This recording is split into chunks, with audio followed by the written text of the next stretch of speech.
Hello and welcome to my channel. I am Zodiac Bandit, and today we're going to be recapping episode 87 of Campaign 3 of Critical Role. So, without further ado, let's get into it. We start on Rudis. The party can now see the capital city of Kavirus in sight.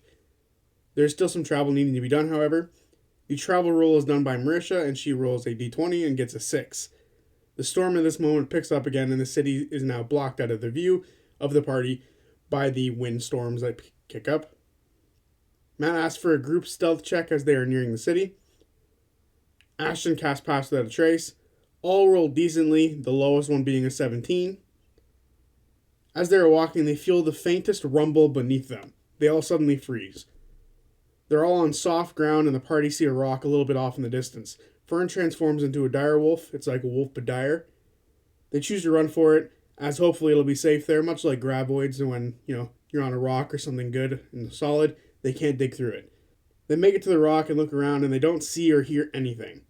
The party believe that it could be a bane worm beneath them. The party tries to see if anything has changed in the landscape around them. Chetney can hear what sounds like a creature moving around, like rolling in the dirt off in the distance, making strange noises. Fern can also hear it. Some of the party think that this creature might be a lure to sort of get them to go out there and try to help it, and then a bane worm will come up and eat them. Imogen uses Catapult to throw a rock off in the distance to distract it. The creature hears it and goes towards that. FCG calls out to it to see if it's okay. It then turns towards them, but it doesn't make any sounds and doesn't speak. Orm wants to wait it out, but Chetney thinks that it'll take forever for it to leave. If it's like a polar bear, they won't ever leave until they get their prey. Fern asks if they still have any leftover body parts that they can throw out into open space. They do, and they choose to throw the Juggernaut's arm out into the open. It lands and the creature burrows below into the ground. A few seconds later, 10 of the same creature pop out and start to devour it. The party is worried that there's still more of them out there, and they're still hungry. Lana wonders if telekinesis can move the rock they're on and have it float above the ground. Imogen can move up to 1,000 pounds of telekinesis. The party isn't that heavy. Most of them are either small or very skinny in Lana and Imogen's case, so hopefully it's good. Matt will allow it. With a few checks going along the way, however. The party breaks off the top bit of the rock they're standing on, and Imogen lifts it with telekinesis. They don't want to move too much as it could break beneath them, and the winds of the storm rock it a little bit, making traversal a little difficult. The party starts throwing more body parts off the rock, like fingers from the other arm of the Juggernaut, but the wind ends up sending the body parts back at them. They try to baseball it with Ashton, and it sends the fingers flying towards the creatures, and they eat those as well. Imogen is able to keep the rocks floating, even with all this movement that's happening with them throwing the fingers off, so they elect to stop doing that, so Imogen has a much easier time. They move slowly away from the rocks. As they go, rocks fall off a bit, but nothing seems to be going after the fallen rocks so far. After about 8 minutes, Imogen places the rock down on the ground, and it breaks into 3 pieces immediately. Imogen then starts moving the party away from the rock with telekinesis. She's able to move them all the way 60 feet. With them seemingly out of the range of these creatures, the group goes for another stealth check. They all roll well, the lowest being 16, but everyone else was above 20. They slowly move for another 5 minutes and feel confident they are certainly safe from these creatures at this point. They try to see if they are still going towards the city, with a survival check of 13, helmed by Fern. Another hour passes, and it's time for another travel roll. Sam rolls an 18, the storm ends, and another glow from the landscape begins to start. It's another flare. It passes over the party. Lana grabs onto Imogen instinctually. Imogen lifts into the air a bit like before. Fern and Imogen both get their temporary hit points again. Chetney is worried he might get an urge to do something with his werewolf form, but he feels the werewolf spirit within him, keeping him safe, the one that he got back with the other werewolf people. With the storm gone, they can now see they went a bit off course. That added another hour to travel. Chetney looks for any outposts or markers. 18 perception. FCG wonders if they should look for the Volition, which is the rebel group on the moon. Imogen isn't sure where to start looking. Fern thinks they should reach out to Ira. The party agrees. FCG casts Sending to Ira. There's a bit of a haze between FCG and the Changebringer, but the connection is eventually made. FCG says Bell's Hell's here, on the moon with you. We've got information and treasure and plans. So many plans. Laudna says hi. Where can we find you? Ira immediately answers. He says, "Oh, my, you finally come along. Welcome to the Crimson Land. I've been busy watching and learning." FCG sends another sending spell. In relation to Corvyrus, whereabout might we find you? Be specific and brief. We may speak more in person. Ira responds, "But where's the fun in that? I'm very interested to talk, but I want to see how interested you are to find me." The party choose not to waste another spell because Ira might just do the same bullshit. Imogen is going to reach out to Zesh, Barthy's friend back in the village. They recall she's a reformed Shrike and is loosely connected to the Volition. Back to Chetney's perception roll. He sees tall, thin spires with cables in the city, but it's hard to make out exactly what they are from here. It appears to have a bunch of banners on them. He also sees an outpost up a mountain range a little bit. Orm says they should pick a place to meet Zesh and tell her they have the Will Master's body. It might entice her to speak. Chetney asks if they should hit the outpost first to sort of learn anything. The party isn't sure. Ashton wonders if they will be fine to walk around, as it seems there are many dreamers walking around now. Imogen casts sending to Zesh. "You didn't trust us before, but maybe the body of Ed Muda, the Will Master, will convince you we want to meet outside the city." About a minute passes with no response. Eventually she gets one. "If you must talk, find me at the jagged edge within the clutch. Tell Judo you are of the Vanguard and looking for a contract." The party must choose now if they're going to go do some recon at the outpost or if they're going to go straight to the city. They choose to go to the outpost after a quick look at the scryball. It's dark. Fern isn't sure, as they could alert the city if they're messing around with the outpost too much, but Chetney says it's better to do something on the outside of the city as opposed to doing it on the inside of the city. The party wonder if summoning a Ryloran would be a good idea. Imogen thinks that she summoned people on both sides, or Rylorans on both sides in the past, the Imperium and the Volition, so it might be a bad idea because they might end up with an Imperium. Fern says that she can make herself look like a Ryloran. Imogen says that they communicate in their heads, so it might be a little dangerous because she won't be able to do that. Orm wonders if Imogen could answer for Fern as if she was the one who is the Ryloran speaking. Sort of a broken telephone kind of thing. They think that's the best way to go about things. They are a good distance away from the outpost, which is up a mountain range close to the other side on the left side of the city, I think it was. Orm asks if Chet can make some masks for them. Chetney could, but he needs more time and materials to do it. They start to head up the mountain range towards the outpost. With Fern leading the way with a survival check of 27, she finds the most direct route with the least amount of climbing. But they still need a travel roll as they go for an hour, and Ashley rolls it and gets a 15. The sky remains clear, and they reach the top of the mountain without much difficulty. They can see the city much better now. It's about half the size of Basharus. There's a bunch of houses clustered together that look small. They see the tall spires that Chetney saw before. They also see the outpost as a stone tower with 2 guards looking at the party at the top, and 1 guard is moving towards them. Fern changes into a Ryloran very quickly, and she makes herself look much like the Willmaster. The guard walking close to them is tall and is covered in leathers. His clothes stop around the kneecaps, and the legs are covered with fur, and there's claws on his feet. Matt describes it as looking very Sasquatchy. The guard has a bow-like weapon in his hand. It's not quite like a bow, but it's similar. He just looks at the party waiting. Imogen stands behind Fern and speaks to him in his mind. She tells him the party are new recruits and that their caravan broke down. Deception check of 21 from Fern to make it look like she's the one talking. The creature, alien Sasquatch, I'm not sure what to call this thing, says hello and isn't sure why she brought recruits up here, but if they can help, they will.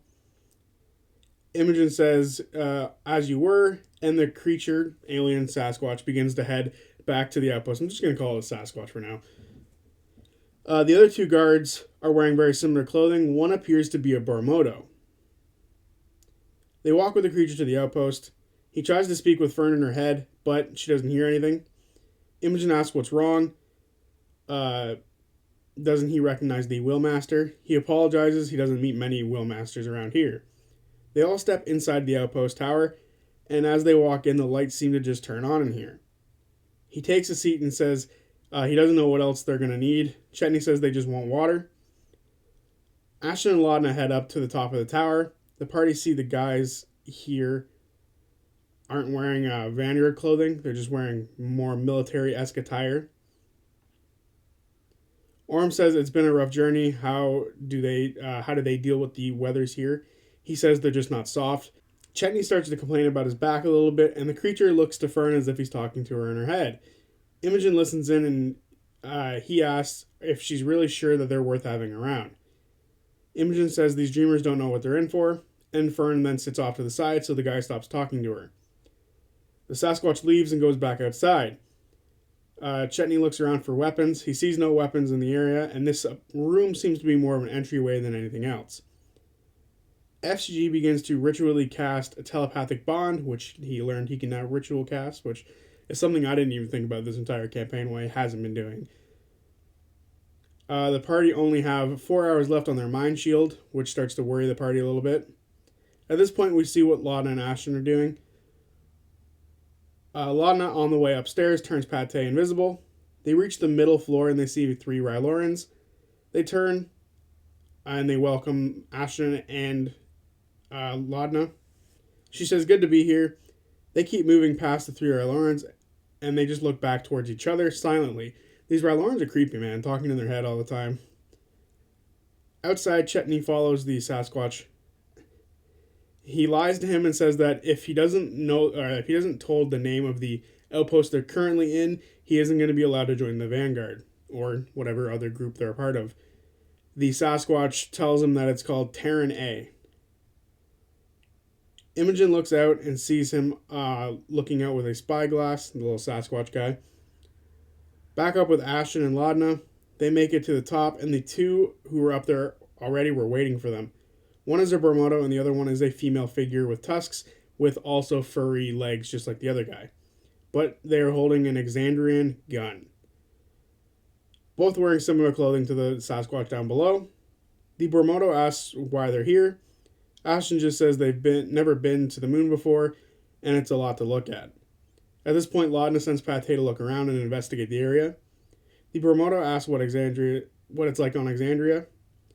Ashton says they can ask each other questions if they want, and the female with tusks says to be careful, because that might be a little dangerous to give up too much information.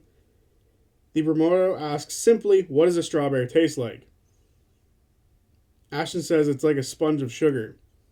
Ashton asks how he knows what one is, and the Bermudo says that he sees them in his dreams. Ashton then asks if he goes to the city often, and the Bermudo says he only goes down to get supplies. Ashton asks what the best bar in the city is, but the Bermudo says that he already asked his question, it's his turn now. And he asks what a blueberry tastes like. Meanwhile, Laudna is looking through the eyes of Pate, looking for what the enemy has in store for them. With a perception check of 10, Pate's perception is horrendous. At this distance, it's hard to see much, but he does see a smooth funnel going down the mountain towards the city. It looks kind of like a war horn. And she sees that there are other outposts surrounding the mountain range that all surround the city that also have these funnels. Pate sees the winding city streets, but the city seems empty and the structures seem dilapidated. There are people moving about, but not many.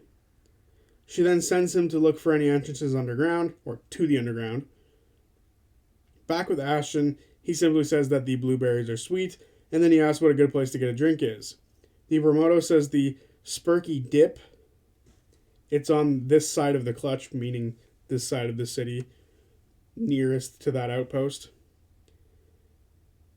The Bermudo then asks what an apple tastes like. Back downstairs on the first floor, Orm goes to talk to the Sasquatch outside as well. Orm says that he was told to look out for the attrition. The creature says, "You'll know when you see it or maybe not," and then he points to a destroyed outpost where the land has been blackened around it. Orm asks how you know it's coming. He says it's a gut feeling. Orm then needs to make a deception check and he rolls a 20. The guy says if you hear something loud, you run. He then asks why he's here. Orm says that he was having dreams and met others like him and decided to come here with them. Orm asks how the bow in his hand works. The Sasquatch deflects and asks how his sword works. Back inside, two of the Rylorans come down the stairs. Fern tries to leave, but they stop her and ask the Willmaster what they should do for her. Imogen asks Fern what's going on, and Fern tries to explain quickly, but the two Rylorans begin to grow suspicious of them. Imogen says that she needs nothing from them, trying to quickly answer for them. Deception check of natural 20. They apologize and tell her to give their appreciation to the Will, and says if they need bodies in other places, they'd love to go elsewhere, and the two head back upstairs. FCG finishes casting the telepathic bond and tells everyone that they're back online with their communications. FCG asks if they should leave. Ashton has one more question. Ashton then asks the Bormodo how to not piss people off in the city. The Bormodo says don't talk. The Bormodo tries to ask another question, but Ashton says that he has to go. Lana and Ashton head back downstairs, and as they go, they see the three Rylorans on the middle floor more dedicated to their lookout posts than they were before. Pate didn't find any entrances to the underground while he was looking around because, again, another bad roll. They all reconvene on the bottom floor of the tower. During this time, Imogen puts her circlet back on but doesn't attune to it because she didn't have enough time. They fill each other in on what they've learned. Lana looks at the scryball, and it's dark. There are walkways near the horns that Lana saw that they can use to get to the city. They notice there's only one major entrance to the city, and it's at the opening of the valley. They head down the walkway. The sky goes dark as the storm seems to draw near. They see people moving about on rooftop platforms and the streets in the city. It looks like there is a rope climb network over top the city that hangs over the city streets. They hear laughter and conversation below. They look down and see a mud pit with some creatures and children nearby. They continue down the mountain, and they are closing in on the city. They've avoided having to use the main entrance into the city. Lucky them. They eventually reach the main streets of the city. They can still hear the children off to the side. Two of them are looking at the party. One of them is a young Ryloran, and one of them is a Bormodo. FCG goes up to them. He tells them that they are new around here and asks the kids what they are doing. They are watching the ring-dongs, which are creatures that look like a hog mixed with a mole. I don't know if that's cute or ugly. The Ryloran kid is the one leading the conversation, as the young Bormodo seems to be a little nervous. The Ryloran tells the other one to say something. He simply says hi. The Ryloran is Aisha, and the Bormodo is Kalito. Kalito asks if they are dreamers. FCG says that their friends are dreamers, but FCG is simply a helper, which reminded me that FCG doesn't have dreams and is very saddening. Kalito is interested in the fact that FCG is made of metal. Orm asks if they live here. The kids say they do live here in the Clutch. The Clutch is the collection of houses here. It seems to be like the poor district. They are told to stay away from both Dreamers and the Imperium. Fern asks if they go underground. Aisha says that the people of the Clutch, their families aren't important enough to go below, which that sounds fucked up. They live in the Clutch, and above them is the Banners, and below them is the Volterra. Kalito says to not go to the crumbles. It is the cracks in the ground, and they're very dangerous. Imogen gives them some good berries, which the children very much enjoy. Imogen asks if they know where the jagged edge is, and they don't, as they are kids. Fern rolls insight and gets a 28, which confirms the fact that they don't know anything. Lana looks out to see if they're being watched with a 24 perception. No one seems to be watching them, but the Ryloran girl seems to be fixated on Chetney. Lana pushes Chetney forward. Aisha says that he's so small, yet so old. He says that as you get as old as he is, you eventually grow up and then grow down. Which I think is true for both his mentality and height. Lana tells them he's one of the best toy makers in Exandria. Aisha says that she's had dreams of toys before. Chetney then decides to give them a rocking horse. He places it on the ground and makes it rock for them, and the kids get excited. Chetney tells them that they should spread that joy around to the other people from around here. Chetney says that he made it and didn't give it a name. Aisha names it Bourse, which is just horse with a B instead of an H.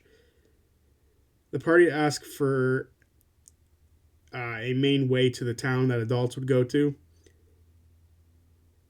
The kids point them in that direction of where it would be. Kalito asks if he can make more toys for them. He says he can, but it takes time. And the two kids stop for a second, and they start to look worried.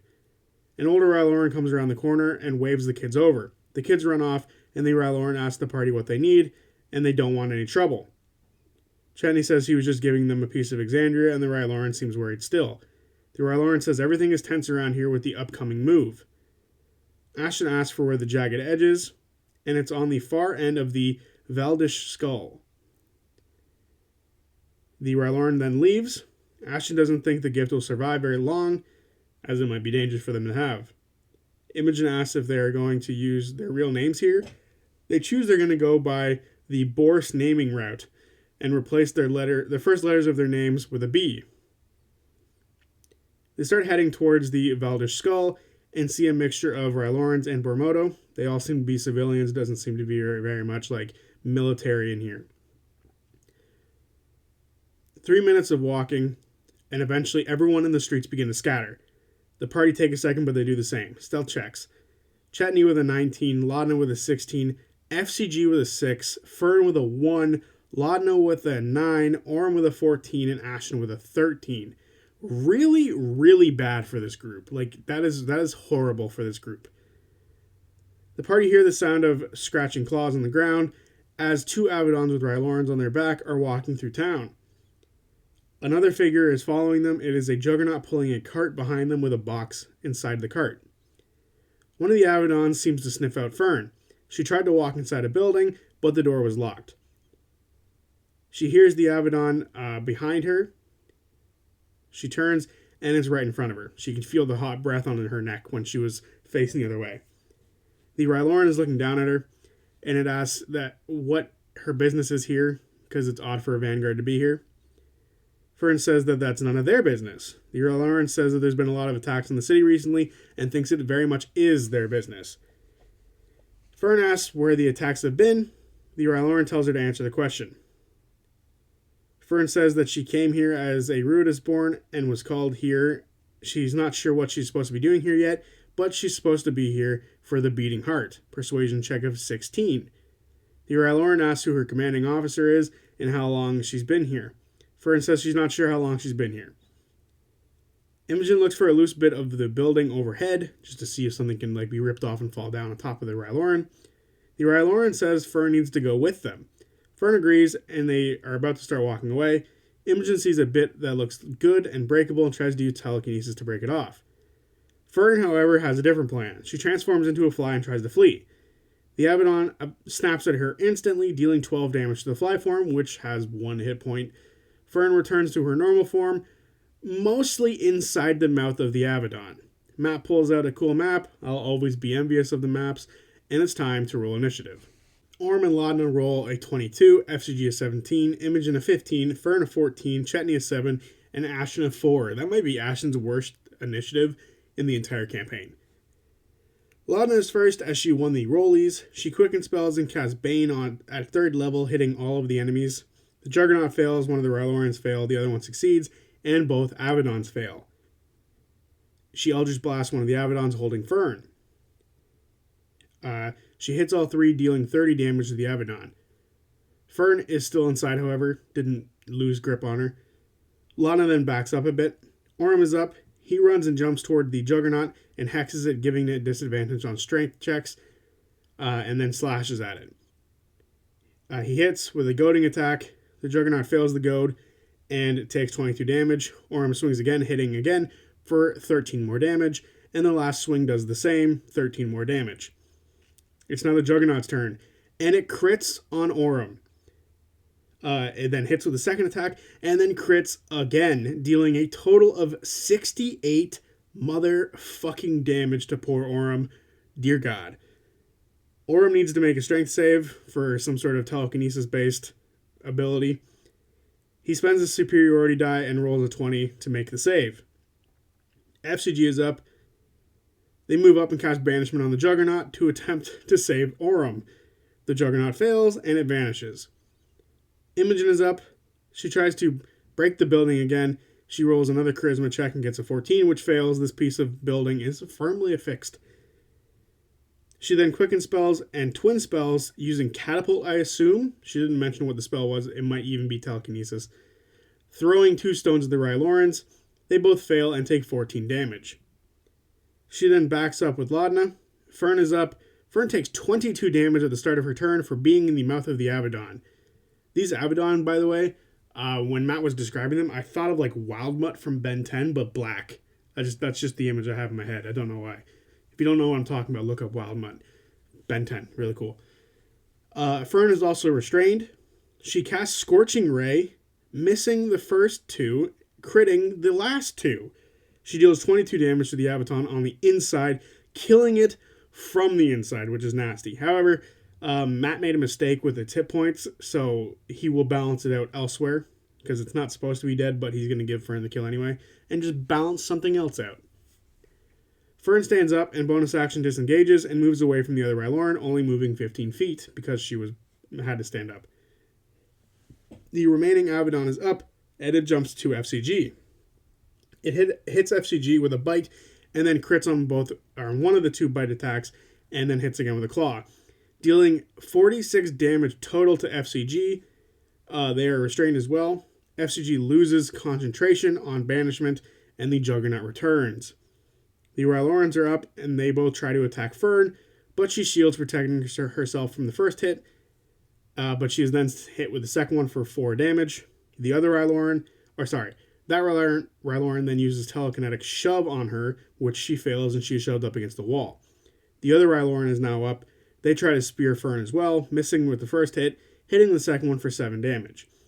She is then telekinetically shoved again and thrown over to the other side of the Ryloran this time. Chetney is up. He transforms into his werewolf form and runs up to the Juggernaut closest to him, igniting his claws along the way, and swings twice, hitting for both, dealing 17 and 22 damage to the Juggernaut. Ashton is up. He moves as much as he can, which is only 20 feet, which places him next to one of the Rylorans. He rages, isn't happy with the rage. He then attacks the Ryloran in front of him, reckless for a natural 20 on the first hit, dealing 26 damage with the swing. He then swings again and hits with a 27, dealing 21 more damage to the Ryloran, killing it. He then holds his hammer up in the air for Laudna. Laudna is up, and she casts Blight through Ashton's hammer. The first time we're going to be seeing this thing worked or used like this. She is trying to split it. She successfully hits the hammer, hitting the Ryloran and his Abaddon. The Ryloran fails and the Abaddon fails as well, dealing 39 damage to both, and the Ryloran dies from it. The Abaddon is still standing. Orym is up. He second wins for 13 more HP to return to him. He then slashes at the Juggernaut again. He attacks 3 times, hitting all 3, dealing 9, 14, and 9 damage again. And then he action surges, hitting all 3 attacks again for 9, 14, and 17 more damage. The Juggernaut is still standing, as the HP that was for the Abaddon was given to the Juggernaut. The last swing was a tripping attack, but a natural 20 from the Ryloran keeps it standing. However, Silvery Barbs is done by Laudna, and it makes it fail. Laudna then gives Orym advantage. Orym then runs behind Chetney and then uses bait and switch on Chetney to switch their positions, moving Orym yet again closer to the Ryloran, but giving himself more AC. The Juggernaut is up, and he stands up and tries to crush Orym. He misses the swing, and Orym uses Riposte to stab the Juggernaut, killing it. Good play. Really good play. FCG is up, and they are grappled by the Abaddon. They use Scramble the Dead, which is Toll the Dead. The Abaddon fails, dealing 18 damage, killing it again from the inside. What is with it with these people killing stuff from the inside? At this point, the fight is over. Ashton opens up the hole and they quickly throw the bodies inside so no one can question the dead bodies, because that's an excellent idea. Imogen and Lana clean up the blood with prestidigitation, and the party put the box of the Juggernaut, put the box the Juggernaut was dragging in the hole as well. Imogen then puts the cart that the Juggernaut had, I'm the Juggernaut, bitch, on top of the building, or one of the buildings nearby, using telekinesis.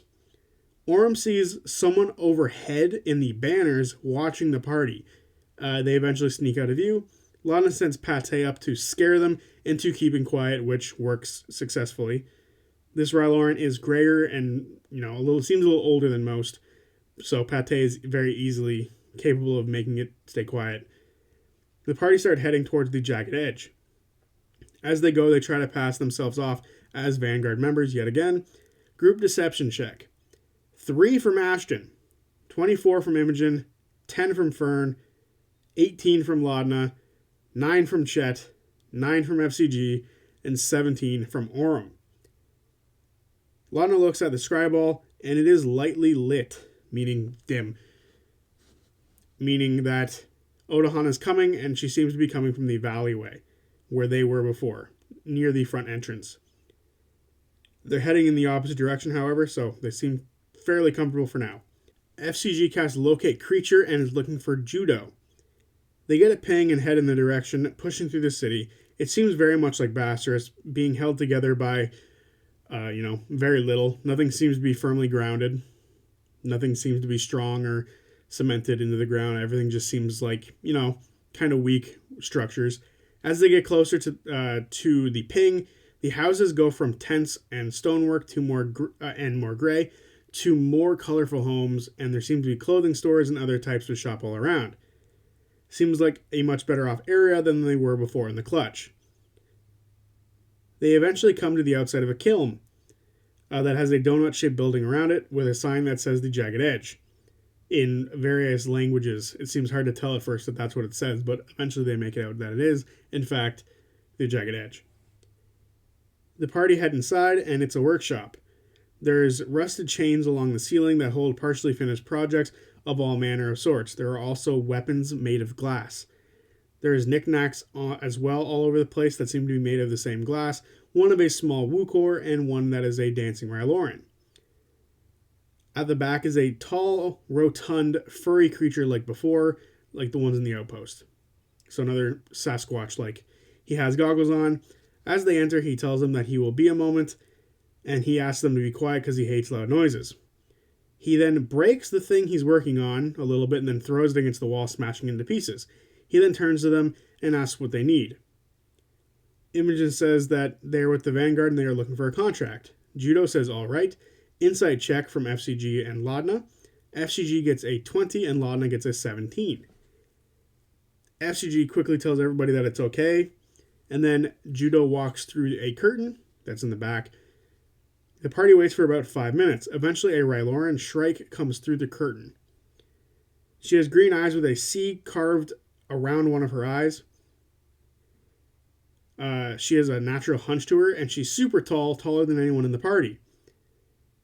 She says, "So you have my attention. You said you needed a contract. This Shrike is Zesh."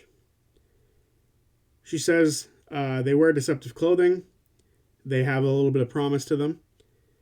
Zesh asks what their business is in the city, and Laudna says that they want to work with the resistance. They notice Zesh is speaking with her mouth, not her head, or with her mind. Laudna asks why, and Zesh says that she lives in the city with many people who speak normally, so she does as well. Zesh asks who they are. Ashton says they're here to stop whatever is going on here, and to figure out what is happening, who is in charge, and how to stop it. Imogen says that they have no problem with Rylorans and other people on Ruidus going down to Exandria. They want to stop lewdness and the Vanguard. And Predathos. Persuasion check of 28. Zesh was reaching for something, but she stops and believes that they are on the same side of this conflict.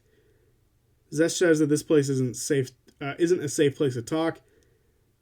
Zesh is not with the Volition, but her beliefs align with them. She can give them a way to meet them, and she hands them a purple piece of glass that is hard to come by. She tells them to go to the highest point in the banners, and there is someone named Urat they can pay off to make him leave his post, as he is not on either side of the conflict. He's sort of playing both sides to see which side he ends up better on. She tells them to look for more of that purple color, and that'll guide them to the Volition. FCG asks if she makes the weapons for the Imperium. She says that this shop doesn't work for the Imperium anymore. FCG asks what these weapons do, and the glass weapons take a charge from the atmosphere and release it in a beam of energy. Orm asks if there is a place they can lay low for a while. Zesh walks back through the curtain. There are some words exchanged in the back, and Judo walks back out. He says they can stay only for a little while, and he goes to leave. Chetney throws a bag of gold on the ground, and he wants to pay for the scythe on the wall.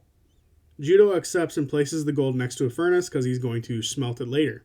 He leaves, and Zesh comes back into the room. She says that they can stay in the basement for the next hour, but once Judo comes back, they need to be gone already. Lana asks how much the dancing Ryloran is, and Zesh looks at her and grabs the glass dancer. Lana makes a persuasion check, 21 on the roll.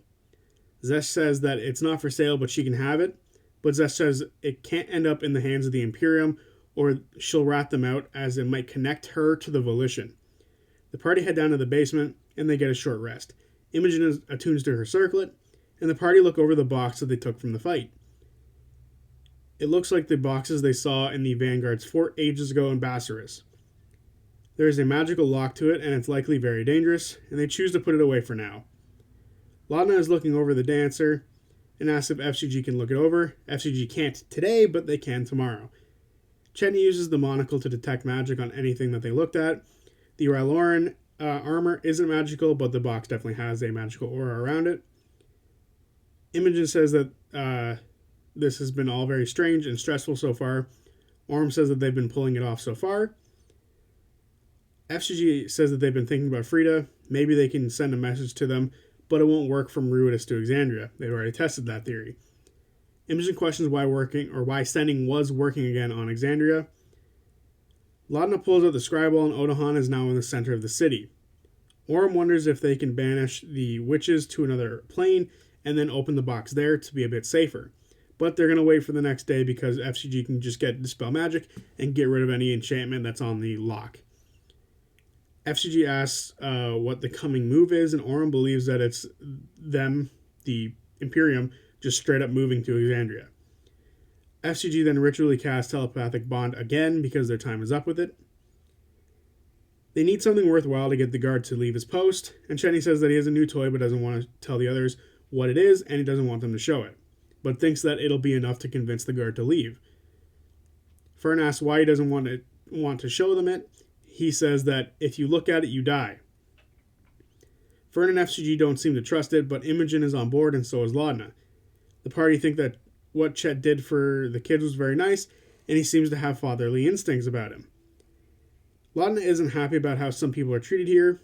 Imogen thinks the people here would have a much better life in Exandria. It's much more beautiful there. Orm says that this place is nice too, and wouldn't be so bad without someone standing on their necks, but the rest of the party kind of disagree with all the sand they have in their boots. Laudna wants to help the people here. She thinks that with the injustice in this system, it'll make it a lot easier for them to topple it. Ashton says that they aren't toppling anything right now. They're here to learn things, and they need to stay safe. Chetney thinks it might not be the worst idea for some of them to get captured. They have ways of tracking each other and communicating with each other. Laudna agrees, but isn't sure who would be the best choice to be captured. Laudna doesn't want Imogen to get captured, and Ashton doesn't think that they would make a very good capturee. Chetney, Laudna, and Fern volunteer for it if the need ever happens. At this point, Imogen hears in her head, "Quiet, no one move." It's Zesh. They hear a rug on top of the entrance toward the basement. They then hear 6 footsteps above them. Laudna casts darkness on the party, and they just hear the footsteps above, and that is where the session ends. And there you have it, episode 86 of Campaign 3 of Critical Role. I found this one to be very enjoyable. I'm a big fan of world building and stuff like that, so when we get an episode basically dedicated to that, which this one was, we got to learn more about the city of Kaviris and a little bit more about how the people work within the city, the Rylorans, the Bromodo. And we learned there's another race here which seemed to be Sasquatch-like creatures, which I really want to name for. It was one of the things I struggled with this video because we didn't get an answer to what they are. But besides that, I very much enjoyed this episode. I know a lot of people probably won't enjoy this episode. There is a good bit of combat in it, but there isn't enough answers yet, and a lot of people want answers. I want answers, but I very much enjoy the world building, so I'm going to accept the fact that we got very little answers today. But yeah, overall, I enjoyed this episode. Let me know what you think down in the comment section below. And until Tuesday, with whatever video I make next, peace.